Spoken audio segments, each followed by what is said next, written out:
Hello, welcome back to Behind the Wall.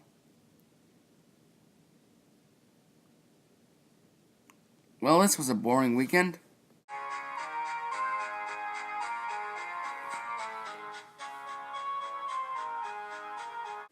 Welcome to Behind the Wall. Today we're going to be looking at the Las Vegas weekend for the spring. This covers the Stratosphere 200 for the Truck Series, the Boyd Gaming 300 for the Xfinity Series, and the Pennzoil 400 presented by Jiffy Lube for the Cup Series.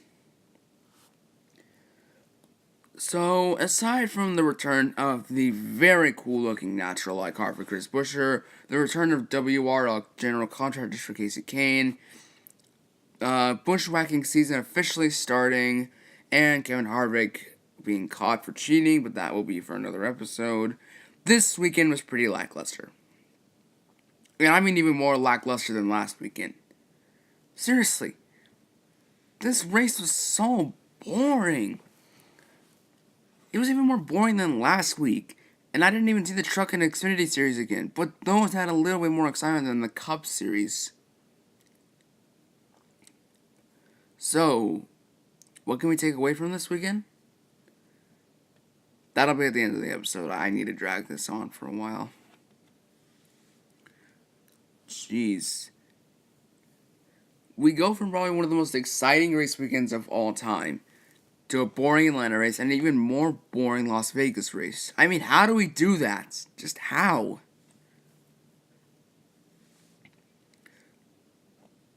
Well, we can take a few things away. Bushwhacking season has started. Austin Cindric sucks. I don't know what else to say because this weekend just didn't have a ton of memorable moments, so I can't really sift through anything. But thankfully, I did come up with a few topics to talk about today. So our next topic of the day: what in the world is still going on with Hendrick Motorsports?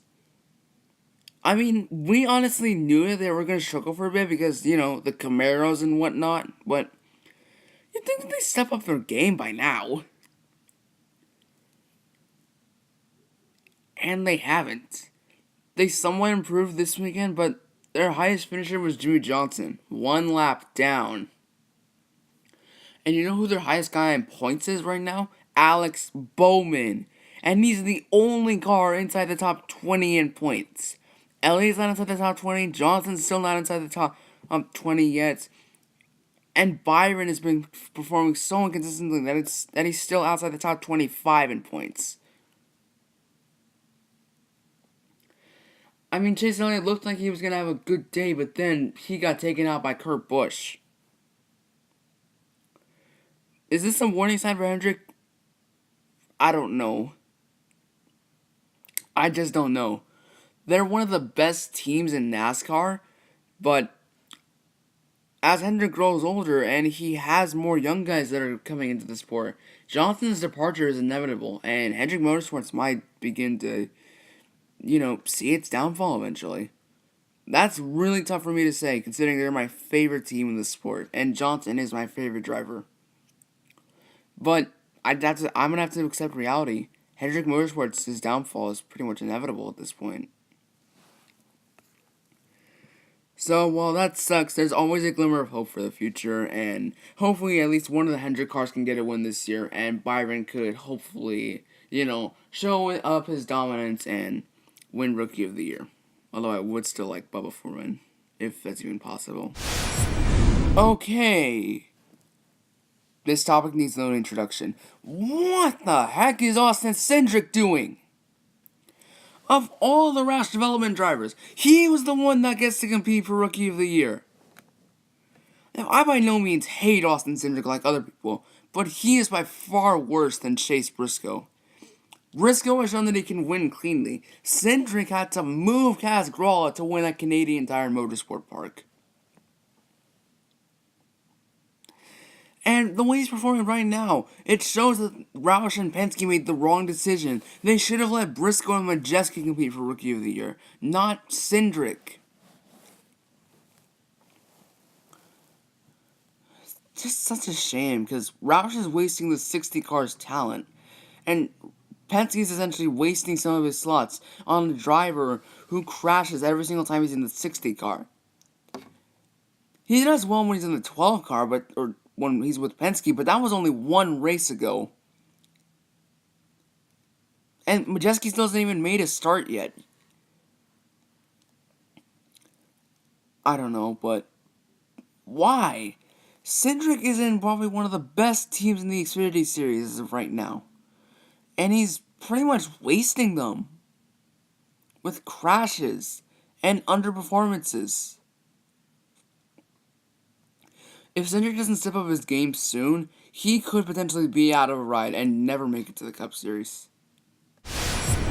And it looks like the negative things won't stop coming, because with Kyle Busch winning the truck race on Friday evening, bushwhacking season has officially started! Yay!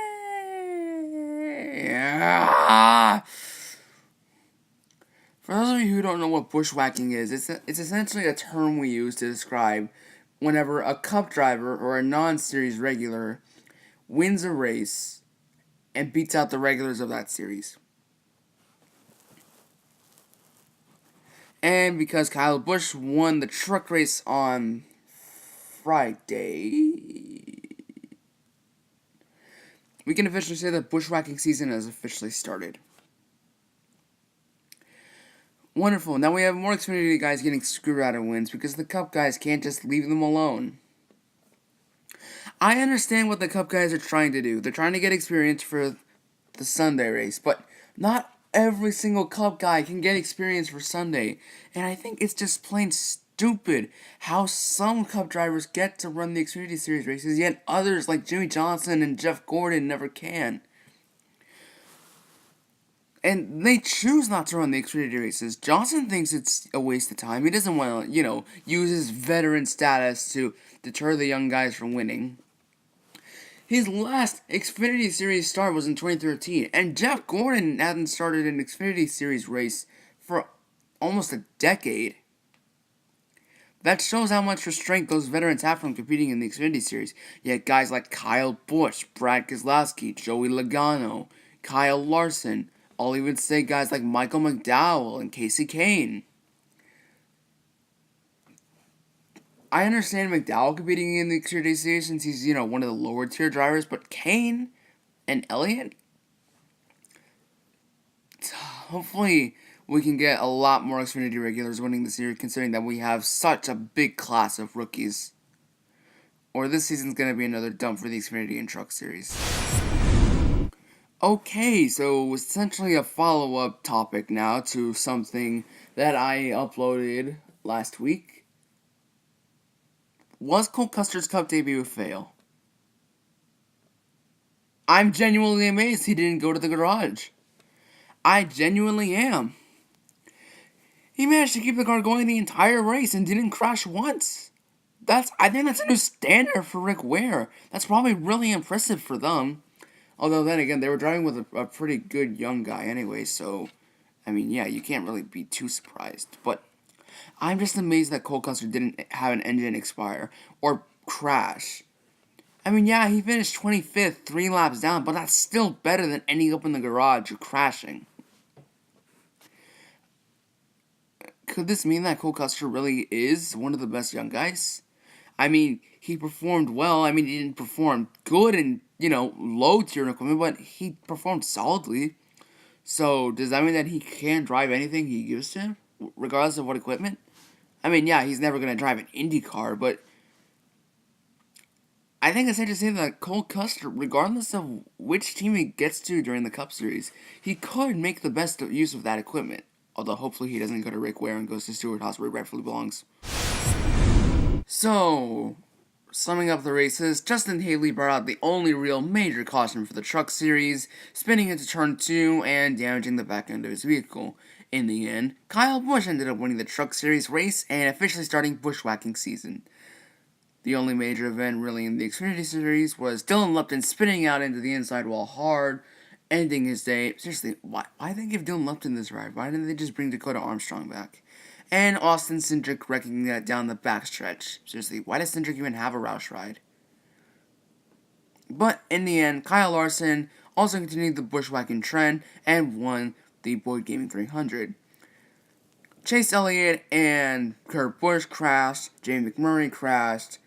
In the end, Kevin Harvick ended up dominating the race, and I mean dominating.